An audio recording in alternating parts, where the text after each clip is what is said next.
Bagaimana caranya kita menyikapi secara damai dan ikhlas terhadap orang-orang yang sudah menyakiti kita ini dalam satu perkumpulan yang mereka nampak diam di depan tapi membicarakan tentang kita. Maaf sebentar terhilang. Oke. Di belakang walaupun kita tetap berbuat baik pada mereka tapi tetap kadang masih ada perasaan sedih, tidak nyaman, ya. Ibu, kalau sudah orang yang berkumpul dan kemudian membicarakan kita, ya, itu sudah di luar kendali kita. Makanya Tuhan tadi kasih tahu, jangan terlalu berduka. Memang kita kesel, memang kita sedih, tapi jangan terlalu berduka. Kenapa? Karena kalau kita terlalu berduka, kita depresi nanti. Dan itu merugikan diri kita. Ya, nah.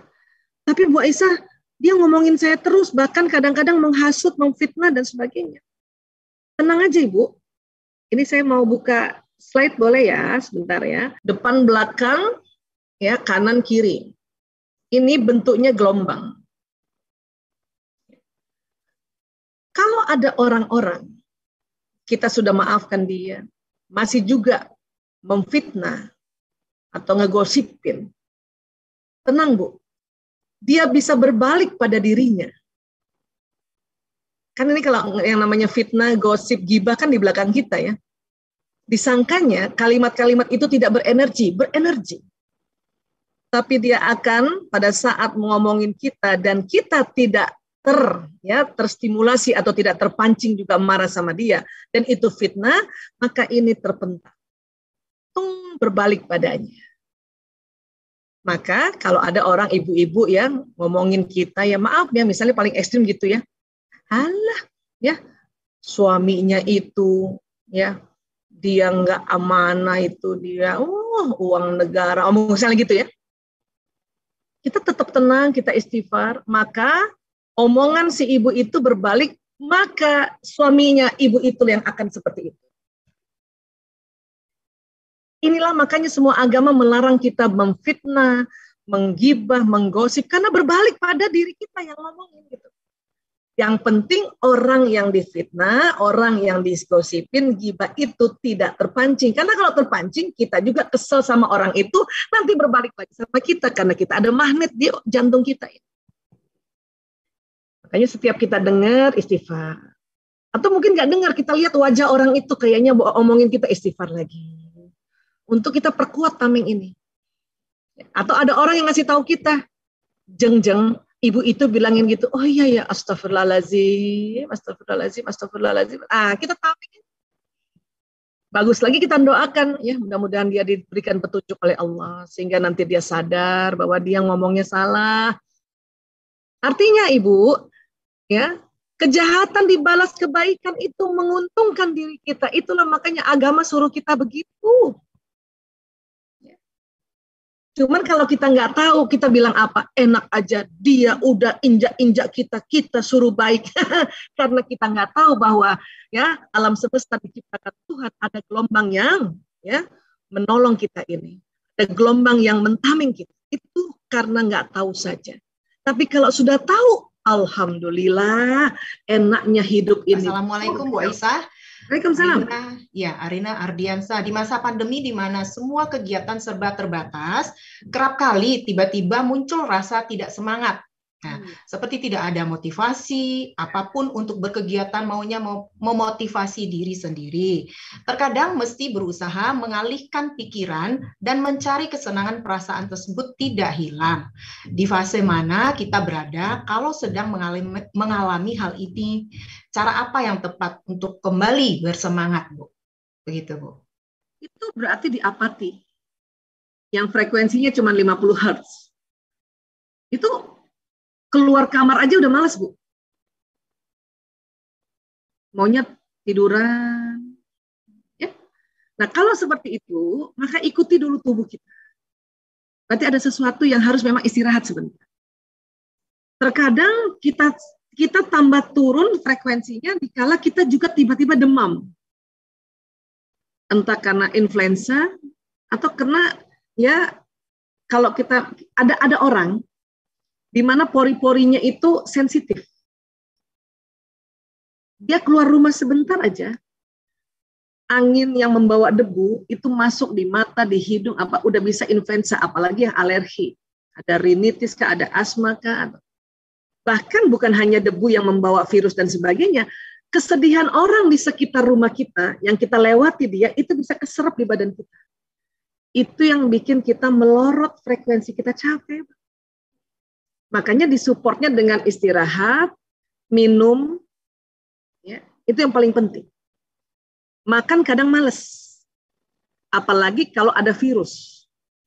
Kalau ibu misalnya sedang influenza, kan, bahkan juga kena COVID, cuman maunya tidur aja sama minum, ikuti, karena itu tubuh maunya kayak gitu.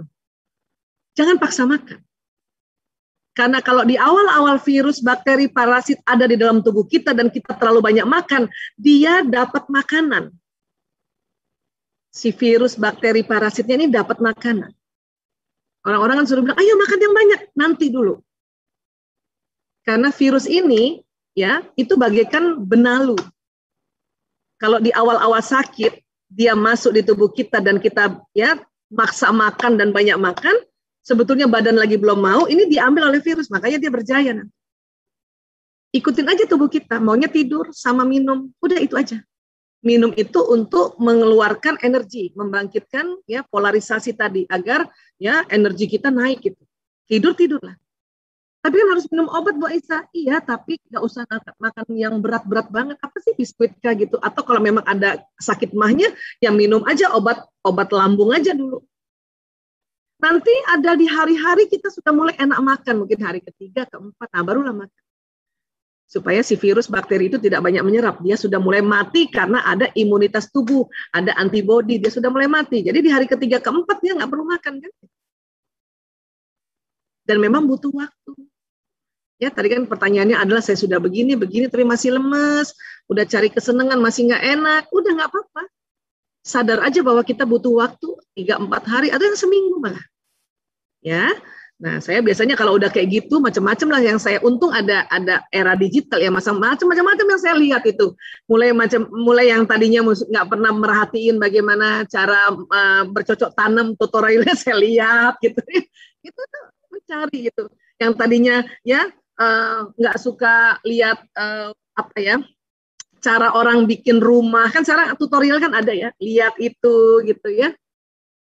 Tapi harus ingat, kalau lagi sedih kayak gitu, apati, ya pantang nonton film sinetron yang isinya kesedihan, itu makin turun. Ya. Nonton aja yang lucu-lucu Bu, misalnya komika, Tom and Jerry, atau apa ya, Mr. Bean, itu juga cara semuanya untuk naikkan level, tapi harus tahu bahwa butuh waktu. Ya, kurang lebih seperti itu, mudah-mudahan bisa terjawab. Baik Ibu, mungkin 2 lagi boleh ya Bu? Habis itu kita boleh. Jadi ini tadi kan individu ya Bu. Nah ini bagaimana menghadapi orang tua. Nah bagaimana Bu Aisyah menghadapi orang tua yang selalu ingat kesalahan orang lain terhadap keluarga. Udah diingatkan, nggak usah diingat mah, biar lempeng. Nanti diulangin lagi, diceritakan lagi sampai ke cucu-cucu. Nah, gimana menghadapinya Bu Ustazah dari ibu kita PIC Pekanbaru? Doain jadi Ustazah. Alhamdulillah. Baik, terima kasih Ibu. Orang tua gini Bu, umur kita nih 60 tahun ke atas, 70 tahun ke atas, apalagi perempuan, bisa jadi waktu muda ada tekanan-tekanan, itu emang harus diomongin. Karena perempuan itu harus diomongin. Justru waktu dia ngomongin, itu yang membuat lepas. Sehingga dia naik lagi ke zona ikhlas. Tapi diulang-ulang Bu Aisyah, kan tadi kita udah belajar perempuan ahli sejarah. Diomongin lagi, nggak apa-apa juga. Apalagi nih ibu kita. Apalagi makin kita makin tua kan, ya proses kita adalah handle feelingnya kayak anak kecil. Anak kecil kan gitu. Dia tidak timbang-timbang, pokoknya diceritain aja. Itu justru membantu dia untuk sehat, lahir batin. Kalau perlu sampaikan sama Bu, ya kalau nggak mau misalnya aibnya ibu kita ini kemana-mana, Ibu kalau mau cerita sama aku aja ya. Tapi kalau nanti ibu kita cerita sama diri kita, dengerin. Nggak usah kasih nasihat. Perempuan tuh nggak butuh nasihat. Kalau perlu memvalidasi emosinya. Oh gitu ya. Oh jadi ibu waktu itu sedih banget ya. Terutama biasanya ibu-ibu itu yang udah mulai usia itu, ya kalau misalnya dia sedihnya karena suami, dia bapakmu itu dulu, bapakmu itu dulu. Oh gitu ya Bu. Oh gitu. Oh jadi ibu kesel sama bapak saat itu ya. Itu namanya memvalidasi. Agar kita keluarkan dia. Energi kemarahannya, kesedihannya yang. Karena buat perempuan, abis ngomong, udah naik level emosi, udah acceptance lagi. Dan nggak perlu solusi. Nggak perlu juga kita bilang, jangan ngomong gitu Bu. Jangan ngomong gitu. Nggak perlu. Justru jadikan kita seorang terapis saat itu. Menterapi orang tua kita. Karena apa? Setelah itu dia juga udah ikhlas lagi kok. Nggak usah dinasihatin, Bu, ikhlas. Biar gimana pun itu kan suami ibu, ayah dari kita-kita. Nggak usah diomongin gitu. Ibu-ibu kalau udah ngomong, udah naik ikhlas lagi. Makanya kalau dinasihatin, ibu itu marah. Iya, aku ikhlas. Gitu. Dalam hati kita ya, begitulah perempuan gitu.